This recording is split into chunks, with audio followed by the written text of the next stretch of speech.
तर ज्या भाशेन ह्या दिसांनी तो आसागांवचो घराचो इशू जो गाजता एज अ लिगल प्रॅक्टिशनर आनी इतली वर्सां लॉ एक्सपिरियन्स म्हणल्यार what is your say on this overall? You see, when the incident was highlighted, I felt that it is a big racket on both sides, on the part of the Agarwadekar family, as also on the part of the authorities, the police or whoever it is. I don't really can't see how those Agarwadekars are owners of that place. I don't think they are owners. They must be also trespassers or someone who have just grabbed that place. And now someone else is trying to take it over. Probably the actual owner is trying to sell it. That is my feeling. Because what is happening now, all characters like those Agarwadekars come in with the help of police again. They break into people's houses or they are allowed to stay there for a few days. They refuse to get out and the police back them up. This is what usually happens. So it is quite likely that the original owners, the actual owners, had to resort to these illegal tactics to throw them out. That is my feeling. Because so far the Agarwadekars have also not said how they are owners or what rights they have. No one is willing to say that. But that does not mean that what has happened in Assagao should happen. You see, we are supposedly a law-abiding society. If the Agarwadekars have violated someone's rights and entered the house, then the law provides a remedy. You have to move the court and get them out. This is what whoever is the owner of the place ought to have done.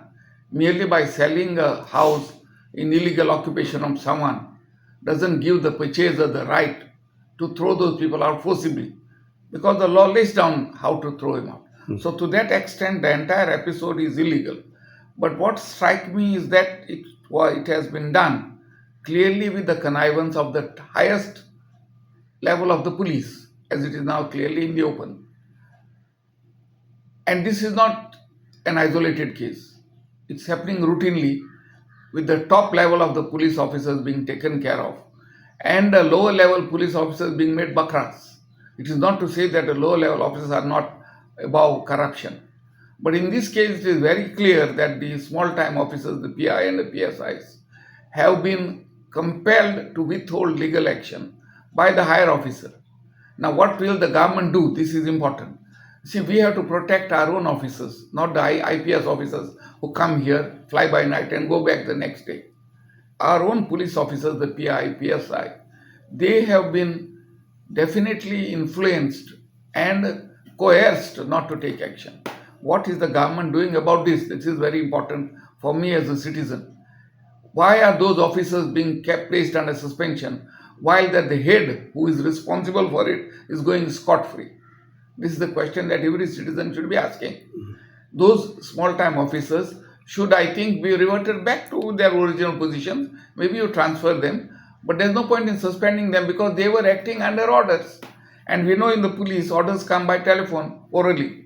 No one is given written orders unless in registered offenses. This sort of things are never done on record. But this matter needs to be investigated because the police have been acting similar manners in many other cases.